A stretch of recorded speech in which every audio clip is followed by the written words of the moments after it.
नायब सरकार ने विधानसभा के विशेष सत्र के दौरान सदन में विश्वास मत हासिल कर लिया है। हालांकि विपक्ष के नेता भूपेंद्र सिंह हुड्डा ने सीक्रेट वोटिंग की मांग की थी, लेकिन विधानसभा अध्यक्ष ने विपक्ष की इस मांग को ठुकरा दिया। विश्वास मत हासिल करने के बाद बीजेपी सरकार की आगे क्या रणनीति रहेगी, इस बारे में कैबिनेट मंत्री कंवरपाल गुर्जर से खास बातचीत की। चंडीगढ़ से टोटल न्यूज के एसोसिएट एडिटर अनिल कुमार ने। नायब सरकार ने सदन में विश्वास मत हासिल कर लिया है। भाजपा की आगे की क्या रणनीति रहेगी, इस मेरे साथ हैं कैबिनेट मंत्री कंवरपाल गुर्जर। इनसे जानते हैं कि भाजपा की आगे क्या रणनीति रहेगी। देखिए, सबसे पहले जैसे माननीय मुख्यमंत्री जी को शपथ ग्रहण हुई, उसके बाद सबसे पहली बात थी विश्वास का मत प्राप्त करना। और जैसा गवर्नर साहब ने कहा, तो विश्वास का मत आज हमने हाउस में प्राप्त कर लिया। इसके बाद सरकार जिस प्रकार से पूर्व की सरकार ने काम किया जनहित के लिए, तो हम उनके दिखाए रास्ते पे चलेंगे और निश्चित तौर से उसी प्रकार से जनहित के काम करेंगे। मंत्री, विपक्ष के नेता भूपेंद्र सिंह हुड्डा ने मांग की थी सीक्रेट वोटिंग करवाई जाए, तो जब आपके पास बहुमत था तो आपने उनकी बात को स्वीकार क्यों नहीं किया? सीक्रेट वोटिंग की तो कोई बात नहीं थी वहां, वो तो वैसे ही कह दिया उन्होंने। तो अपने आप ही कह दिया आपके पास बहुमत है। जब वो अपने आप ही कह रहे हमारे पास बहुमत है, सीक्रेट वोट की जरूरत क्या थी? तो इस प्रकार का था नहीं, मतलब पूरी जबरदस्त मेजोरिटी जो थी वो हमारे साथ थी, उनके साथ तो था ही नहीं। उनके पास तो जितने लोग थे 30 लोग थे, वही लोग थे, बाकी तो कोई उनके साथ नया आदमी जुड़ा नहीं। जो कुंडू जी थे वो भी इंडिपेंडेंट थे, तो पहले तो नहीं रहे, लेकिन अब की बार उन्होंने समर्थन दे दिया। मैं समझता हूँ 48 तो पहले थे और 49 है, तो एक पूरी मेजोरिटी थी। तो इस प्रकार से निर्णय होता है, सभी जगह इसी प्रकार से निर्णय होते हैं। सीक्रेट वोट तो उस टाइम होता है जब मान लीजिए कतई नेक टू नेक फाइट है, मान लीजिए यानी कि दोनों साइड में बराबर बराबर लोग हैं, या 45-46 इस प्रकार से आ गए, तो उस प्रकार से तो जरूरत पड़ती है कि भाई सीक्रेट वोट अपना दिलवाओ। तो मैं ऐसे तो कोई जरूरत नहीं होती।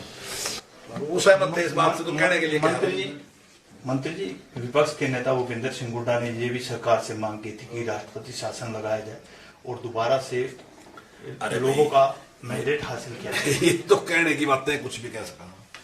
अब अगर सारी बातें वो कह देंगे, कोई उनके ना वो इतनी गंभीरता के साथ कहते हैं, ना ही उसमें कोई गंभीरता होती है, ना ही इस बात में कोई गंभीरता है कि राष्ट्रपति शासन लगाओ। तो इन बातों में कोई गंभीरता ना ही इनको उचित है, वो तो कहने के लिए कह दें बातें। तो क्योंकि सरकार के पास पूर्ण बहुमत है और मजबूती साथ चल रही है, तो सरकार चलेगी। मंत्री जी, जिस तरह पूर्व मुख्यमंत्री मनोहर लाल खट्टर ने अपने पद से इस्तीफा दे दिया और उसके बाद जो है नायब सिंह सैनी ने सरकार को संभाल लिया, और उसके बाद आज सत्र में भी उन्होंने विधानसभा जो विधायक है उस पद से भी इस्तीफा दे दिया है। इन सब बातों को आप कैसे देखते हो? देखिए, संगठन का निर्णय है। पूरी जीवन जो है मनोहर लाल जी ने संगठन करने का काम किया, संगठन का काम किया। तो संगठन का इस प्रकार से फैसला है कि नई जिम्मेदारी एक नौजवान को दी है, और मैं समझता हूँ कि निश्चित तौर से मनोहर लाल जी की सहमति के साथ बातचीत करके सारा फैसला आया। तो उन्हें जिस प्रकार से काम किया हरियाणा में और पक्षपात को समाप्त किया और एक विश्वास कायम किया कि सरकार सबकी है, ये किसी पार्टी और किसी कुछ लोगों की सरकार नहीं है, बल्कि सारी जनता की सरकार है।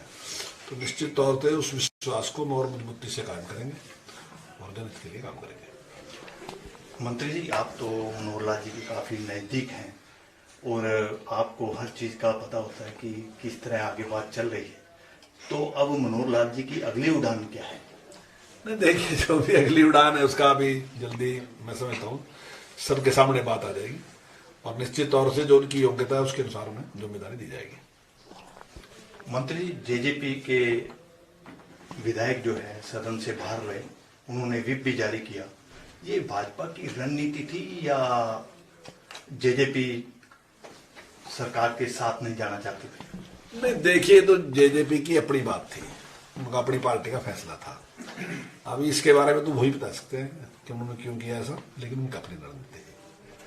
मंत्री जी, लोकसभा चुनाव से पहले इतना परिवर्तन हो गया हरियाणा में, अब लोकसभा चुनाव की भाजपा की क्या तैयारियां हैं? और लगातार पहले भी भाजपा दावा करती रही है कि 10 की 10 सीटें जीतेंगे, तो अब आगे की रणनीति क्या रहेगी?